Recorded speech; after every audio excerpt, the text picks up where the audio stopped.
నమస్కారం ETV news కి స్వాగతం. ఆంధ్రప్రదేశ్ సర్కార్ ఉచిత ఇసుకపై విధి విధానాలు ఖరారు చేస్తూ జీవో విడుదల చేసింది. వైకాపా ప్రభుత్వం 2019-2021లో తెచ్చిన ఇసుక విధానాలను రద్దు చేసింది. 2024 కొత్త ఇసుక విధానాన్ని రూపొందించేంత వరకు కొత్త మార్గదర్శకాలు జారీ చేసింది. ఖజానాకు రెవెన్యూ లేకుండా ఇసుక సరఫరా జరపాలని పేర్కొంది. ఇసుక తవ్వకాల నిమిత్తం జిల్లా కలెక్టర్ చైర్మన్ గా జిల్లా స్థాయి కమిటీల ఏర్పాటుకు ఆదేశాలు వెలువడ్డాయి. జిల్లా ఇసుక కమిటీల్లో జిల్లా ఎస్పీ, జేసీ సహా వివిధ శాఖల అధికారులు ఉంటారు. జిల్లాల్లో స్టాక్ పాయింట్లను స్వాధీనం చేసుకోవాలని జిల్లా ఇసుక కమిటీలను సర్కార్ ఆదేశించింది. ఆంధ్రప్రదేశ్ వ్యాప్తంగా వివిధ స్టాక్ పాయింట్లలో 49 లక్షల మెట్రిక్ టన్నుల మేర ఇసుక అందుబాటులో ఉందని తెలిపింది. రిజర్వాయర్లు, చెరువులు, ఇతర నీటి వనరుల్లో డీసిల్టేషన్ ప్రక్రియకు ఆదేశించింది. ఇసుక లోడింగ్, రవాణా ఛార్జీలను నిర్ధారించే బాధ్యతను జిల్లా కమిటీలకే అప్పగించింది. స్టాక్ పాయింట్ల వద్ద లోడింగ్, రవాణా ఛార్జీల చెల్లింపుల్ని కేవలం డిజిటల్ విధానంలో జరపాలని ప్రభుత్వం స్పష్టం చేసింది. ఇసుక అక్రమ రవాణా చేసినా, ఫిల్లింగ్ చేసినా పెనాల్టీలను నిర్ధారిస్తూ ఉత్తర్వులు జారీ చేసింది. నర్సీపట్నం నియోజకవర్గం గుబ్బడ ఇసుక డిపోలో 65,000 టన్నుల ఇసుకను తవ్వి నిల్వ ఉంచడంపై ఏపీ స్పీకర్ చింతకాయల అయ్యన్న పాత్రుడు సమగ్ర విచారణకు ఆదేశించారు. అక్రమాలకు పాల్పడిన వారిపై కేసు నమోదు చేయాలని ఆర్డీఓ, కలెక్టర్లకు సూచించారు. ప్రజల కళ్లు కప్పి అక్రమంగా ఇసుక తవ్వకాలు చేసి 100 కోట్లు దోచుకున్న ఇసుక మాఫియాను బయటపెట్టాలన్నారు. దొంగని పట్టుకోకుండా ఇసుకను పంచితే సాక్ష్యాన్ని తొలగించినట్లవుతుందని వెల్లడించారు. విచారణ జరిపి ఎఫ్ఐఆర్ నమోదు చేసిన తర్వాత ఇసుకను బయటకు తీయండని తెలిపారు.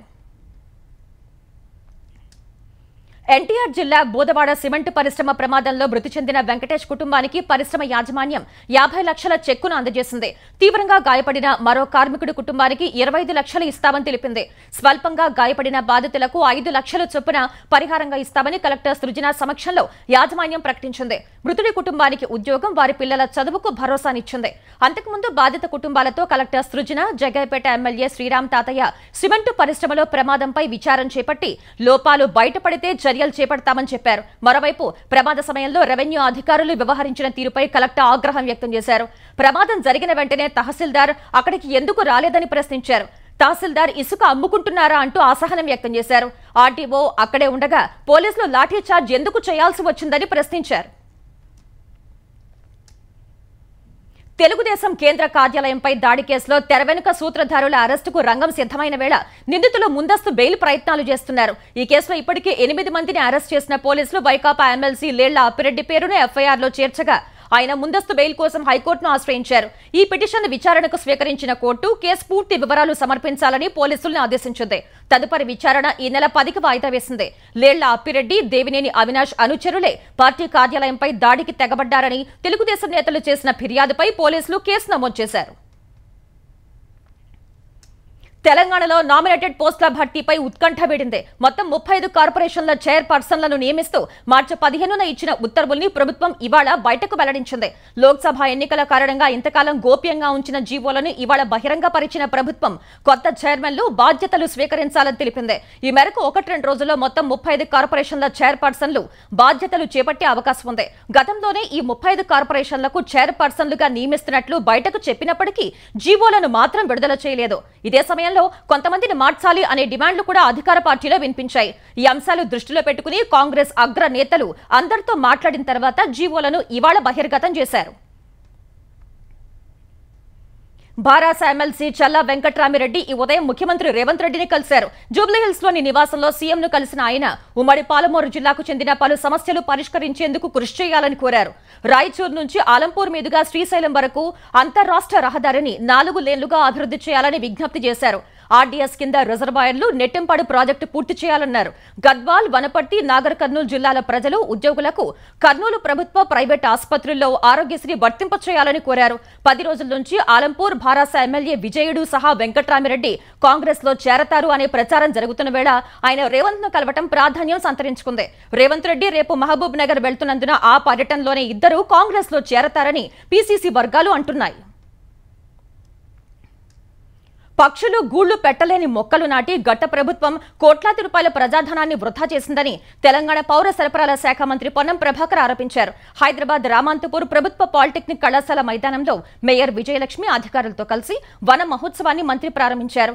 కాలుష్యం పెరిగితే భవిష్యత్ తరం మనల్ని క్షమించదని, ప్రజలంతా బాధ్యతగా మొక్కలు నాటాలని పిలుపునిచ్చారు. నగర వ్యాప్తంగా 30 లక్షల మొక్కలు నాటుతామన్న పొన్నం ప్రభాకర్ ఇది ప్రభుత్వ బాధ్యత అని వదిలేయకుండా అందరూ బాధ్యతగా మొక్కలు నాటాలని సూచించారు. విద్యాశాఖలో అసలు సమస్యలే లేవన్నట్లు తెలంగాణ సర్కారు ప్రకటనలు చేయటం సరికాదని మాజీ మంత్రి హరీష్ రావు ఆక్షేపించారు. నియోజకవర్గాల్లో పరిశీలించిన తర్వాతే విద్యాశాఖలో సమస్యలను ప్రభుత్వం దృష్టికి తెస్తున్నట్లు ఆయన చెప్పారు. వాటిని సీఎం దృష్టికి తీసుకువెళ్లి తక్షణమే పరిష్కరించాలని కోరారు. మధ్యాహ్న భోజన బిల్లులు, కుక్ కమ్ హెల్పర్ల గౌరవ వేతనాలు, సర్వశిక్ష అభియాన్ రిసోర్స్ పర్సన్ల వేతనాలు కొన్ని నెలలుగా నిలిచిపోయాయని చెప్పారు. వాటిని చెల్లించాలని కోరారు. ప్రతి పాఠశాలకు నెలకు 10,000 విడుదల చేసి పారిశుద్ధ్య నిర్వహణ చేయాలని కోరారు. పేద విద్యార్థుల ఆకలి తీర్చే సీఎం బ్రేక్ఫాస్ట్ కార్యక్రమం ఆగిపోయిందని పునః ప్రారంభించాలని హరీష్ రావు కోరారు. డిఎస్సీ పూర్తయ్యేలోపు పిల్లలకు విద్యా బోధన జరిగేలా విద్యా వాలంటీర్లను నియమించాలని సూచించారు. గతేడాదికి సంబంధించిన SC, ST, BC, minority pre matric స్కాలర్షిప్లను విడుదల చేయాలని హరీష్ రావు ఒక ప్రకటనలో ప్రభుత్వానికి విజ్ఞప్తి చేశారు.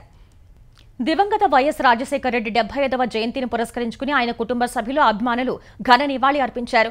ఇడుపులపాయలోని వైఎస్ ఘాట్ వద్ద మాజీ సీఎం జగన్ నివాళులర్పించారు. తల్లి విజయమ్మ, భార్య భారతితో కలిసి ప్రత్యేక ప్రార్థనలు చేశారు. వైకాపాకు చెందిన మాజీ ఎమ్మెల్యేలు, ఎంపీలు పాల్గొన్నారు. తర్వాత తనను కౌగలించుకుని భావోద్వేగంతో కంటతడి పెట్టుకున్న తల్లి విజయమ్మను జగన్ సముదాయించారు. తమ్ముడు వీరేంద్రనాథ్ రెడ్డి వద్ద కూడా విజయమ్మ కంటతడి పెట్టుకున్నారు.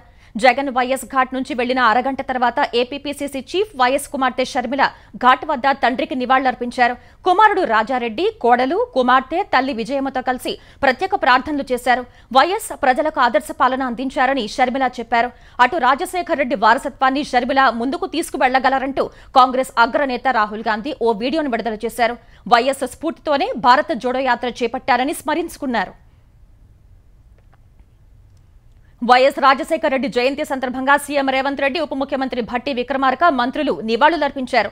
మొదట బంజారాహిల్స్ సర్కిల్లోని వైఎస్ విగ్రహం వద్ద ఉప ముఖ్యమంత్రి భట్టి, మాజీ ఎంపీ కేవీపీ నివాళులర్పించారు. అనంతరం పంజాగుట్టలో ముఖ్యమంత్రి రేవంత్ రెడ్డి, ఉప ముఖ్యమంత్రి భట్టి విక్రమార్క, కాంగ్రెస్ తెలంగాణ వ్యవహారాల బాధ్యురాలు దీపాదాస్ ముంచి మంత్రులు వైఎస్ విగ్రహానికి పుష్పాంజలి సమర్పించారు. తర్వాత మహాత్మా జ్యోతిరావు పూలే భవన్లో YS Rajasekhara Reddy photo exhibition ను సీఎం రేవంత్ రెడ్డి ప్రారంభించారు. అక్కడి నుంచి గాంధీ భవన్ చేరుకుని వైఎస్ఆర్ చిత్రపటానికి ముఖ్యమంత్రి, ఉప ముఖ్యమంత్రి నివాళులర్పించారు. తర్వాత సీఎల్పీకి చేరుకున్న సీఎం, మంత్రులు వైఎస్ఆర్ చిత్రపటానికి అంజలి ఘటించారు. ఈ సందర్భంగా సీఎల్పీ ఉద్యోగులకు ముఖ్యమంత్రి చిరు కానుకలు అందించారు. చంద్రబాబు ముందు చూపునకు పట్టిసీమ ప్రాజెక్టు నిదర్శనమని ఏపీ జలవనరుల శాఖ మంత్రి నిమ్మల రామానాయుడు అన్నారు. 10 లక్షల ఎకరాలకు సాగునీరు, 30 లక్షల మందికి తాగునీరు ఇచ్చిన ఘనత చంద్రబాబుకే దక్కుతుందన్నారు. పట్టిసీమ నుంచి గోదావరి జిల్లాలో కృష్ణానదికి చేరిన సందర్భంగా మంత్రి ఇబ్రహీంపట్నం ఫెర్రీ ఘాట్ వద్ద జలహారతి కార్యక్రమం నిర్వహించారు. ఈ కార్యక్రమంలో ఎంపీ కేశినేని చిన్ని, మాజీ మంత్రి దేవినేని ఉమామహేశ్వరరావు పాల్గొన్నారు. గోదావరి నుంచి సుమారు 300 టీఎంసీల నీరు సముద్రంలో కలుస్తుందని, ఆ నీటిని కృష్ణా డెల్టాకు మళ్లించారని నిమ్మల తెలిపారు. పోలవరం పూర్తిగా ఆలస్యం అవుతుందని పట్టిసీమ నిర్మాణం చేశామన్నారు. కేంద్రంతో పాటు ఆంధ్రప్రదేశ్లో వికసిత్ భారత్, ఆత్మ నిర్భర్ భారత్ కు ప్రజలు ఓటు వేశారని భాజపా ఆంధ్రప్రదేశ్ అధ్యక్షురాలు పురంధేశ్వరి చెప్పారు. రాజమహేంద్రవరంలో భాజపా రాష్ట్ర స్థాయి కార్యవర్గ సమావేశం నిర్వహించారు. ఈ కార్యక్రమంలో కేంద్ర మంత్రి మురుగన్, సోము వీర్రాజు తదితర నేతలు పాల్గొన్నారు. 10 ఏళ్ల ఎన్డీఏ ప్రభుత్వ పాలనలో దేశం అద్భుతమైన ప్రగతి సాధించిందని కేంద్ర మంత్రి మురుగన్, పురంధేశ్వరి తెలిపారు. ఏపీలో ప్రభుత్వం మారగానే విధ్వంసం జరుగుతోందని వైకాపా అధినేత జగన్ చెప్పడంపై పురంధేశ్వరి మండిపడ్డారు. గత 5 ఏళ్లలో అనేక ఆలయాలపై జరిగిన దాడులు విధ్వంసం కాదా అని ప్రశ్నించారు. వైకాపా పాలనను ప్రశ్నించిన వారిపై ఎస్సీ, ఎస్టీ కేసులు పెట్టి అప్రకటిత ఎమర్జెన్సీ అమలు చేసిన విషయం మర్చిపోయారా అని నిలదీశారు. విజయవాడ కేంద్రంగా మరోసారి కిడ్నీ రాకెట్ వెలుగు చూసింది. ఆర్థిక ఇబ్బందులతో కుటుంబ పోషణ కోసం కిడ్నీ విక్రయానికి ఒప్పుకుంటే కిడ్నీ తీసుకుని మోసం చేశారని గుంటూరుకు చెందిన గార్లపాటి మధుబాబు జిల్లా ఎస్పీకి ఫిర్యాదు చేశారు. కిడ్నీ ఇస్తే 30 లక్షలు ఇస్తామని చెప్పి విజయవాడలోని ఒక ఆసుపత్రిలో ఆపరేషన్ పూర్తయ్యాక 1,10,000 మాత్రమే ఇచ్చారని వాపోయారు. మిగిలిన డబ్బు అడిగితే దుర్భాషలాడుతూ చేతనైంది చేసుకోమని బెదిరించారని ఆవేదన వ్యక్తం చేశారు. తనలానే అమాయకులకు డబ్బు ఆశ చూపి నెలకు 5 నుంచి 10 మందికి కిడ్నీ ఆపరేషన్లు చేస్తున్నారని మధుబాబు ఆరోపించారు. ఢిల్లీ మద్యం కుంభకోణానికి సంబంధించి సీబీఐ కేసులో కవిత దాఖలు చేసిన డిఫాల్ట్ బెయిల్ పిటిషన్పై విచారణ శుక్రవారానికి వాయిదా పడింది. సీబీఐ జూన్ 7న వేసిన ఛార్జ్షీట్లో తప్పులున్నాయి కాబట్టి కవితకు బెయిల్ మంజూరు చేయాలని కవిత తరపు న్యాయవాది కోర్టును కోరారు. తాము దాఖలు చేసిన ఛార్జ్షీట్లో తప్పులున్నాయని తిరిగి ఫైల్ చేస్తామని గతంలో సీబీఐ కోర్టుకు తెలిపింది. అయితే మళ్లీ దాఖలు చేసిన ఛార్జ్షీట్లోనూ తప్పులున్నాయని కవిత తరపు న్యాయవాదులు వాదించారు. తప్పుల ఛార్జ్షీట్ దాఖలు చేసినందున డిఫాల్ట్ బెయిల్ నిబంధనలు వర్తిస్తాయని తెలిపారు. కవిత పిటిషన్పై వచ్చే గురువారంలోపు కౌంటర్ ఎఫ్ఐఆర్ దాఖలు చేయాలని న్యాయస్థానం సిబిఐని ఆదేశించింది. తదుపరి విచారణ శుక్రవారానికి వాయిదా వేసింది. సిబిఐ దాఖలు చేసిన ఛార్జ్షీట్ ను పరిగణనలోకి తీసుకోవాలన్న అంశంపైన శుక్రవారం విచారణ జరుపుతామని రౌస్ అవెన్యూ కోర్టు వెల్లడించింది. కొన్ని రోజుల నుంచి కురుస్తున్న భారీ వర్షాలకు నేపాల్ను వరదలు వణికిస్తున్నాయి. అనేక చోట్ల కొండ చర్యలు విరిగిపట్టడం సహా వరదల కారణంగా మృతి చెందిన వారి సంఖ్య 62కు చేరింది. మరో 90 మంది గాయపడ్డారు. మృతుల్లో కొండ చర్యలు విరిగిపడి 34 మంది చనిపోగా 28 మంది వరదల్లో చిక్కుకుని చనిపోయినట్లు నేపాల్ అధికారులు తెలిపారు. మొత్తం 121 ఇళ్లు నీట మునిగితే మరో 82 ఇళ్లు దెబ్బతిన్నాయి. 1058 కుటుంబాలు ఆశ్రయం కోల్పోయినట్లు అధికారులు తెలిపారు. నేపాల్ రాజధాని కాఠ్మండూలో 18 లక్షల మందిపై వరదల ప్రభావం చూపాయి. ముంపు ప్రాంతాల్లో సహాయక చర్యలు చేపట్టాలని నేపాల్ ప్రధాని పుష్ప కమల్ ప్రచండ అధికారులను ఆదేశించారు. అసోంలో వరద బీభత్సం కొనసాగుతుండగా ఇప్పటి వరకు 78 మంది చనిపోయినట్లు అధికారులు తెలిపారు. ఈ వరదల ధాటికి కజిరంగా జాతీయ ఉద్యానవనంలోని దాదాపు 131 వన్యప్రాణులు మృత్యువాత పడినట్లు వెల్లడించారు. ఇందులో 6 ఖడ్గ మృగాలు, 117 హాగ్ జింకలు, మరికొన్ని జంతువులు ఉన్నట్లు చెప్పారు. వరదల్లో చిక్కుకున్న మరో 96 వన్యప్రాణుల్ని రక్షించినట్లు తెలిపారు.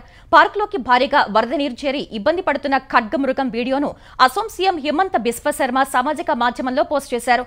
అసోంలో 28 జిల్లాల్లోని 23 లక్షల మందిపై వరదల ప్రభావం పడినట్లు అధికారులు తెలిపారు.